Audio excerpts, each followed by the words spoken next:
ఏదైతే red book అన్నారో దాని యొక్క అర్థం వేరు. డిజిటల్ బుక్ అనే దానికి అర్థం పూర్తిగా వేరండి. ఎందుకంటే లోకేష్ గారు రెడ్ బుక్ పెట్టి ఏం మాట్లాడారు?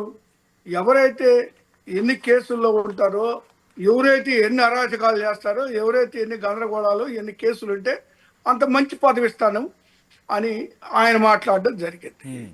అదేవిధంగా రెడ్ బుక్ అనేటువంటిది వైఎస్ఆర్ కాంగ్రెస్ పార్టీ కార్యకర్తల్ని నాయకుల్ని టార్గెట్ చేసి మరి ఇప్పుడు అధికారంలోకి వచ్చిన దగ్గర నుంచి కూడా వాళ్ళు రకరకాల తప్పుడు కేసులు పెట్టి మరి హింసించడమే కాకుండా మర్డర్లు చేయడమే కాకుండా అనేక దాడులు చేయడమే కూడా మరి రెడ్ బుక్ వాళ్ళు క్రియేట్ చేసినటువంటి రెడ్ బుక్ రాజ్యాంగంలో వాళ్ళు చేశారు. కానీ మేము అలా అంటలేదు కదా.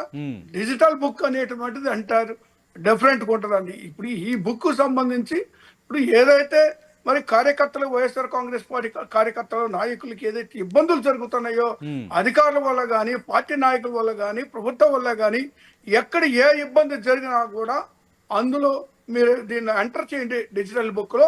దాని తర్వాత అధికారులకు వచ్చిన తర్వాత చట్ట ప్రకారం చర్యలు తీసుకుంటాము అని మాట్లాడడం జరిగింది. వాళ్ళు సప్త సముద్రాలు దాటిపోయినా కూడా మరి వాళ్ళు తీసుకొచ్చే చట్టం ముందు నిలబెట్టి చర్యలు తీసుకోవడం జరుగుతుంది అనేటువంటిది మాట్లాడటం జరిగింది. మేమేనాడు బ్లూ బుక్ అని లేదు, మరొక బుక్ అని లేదే.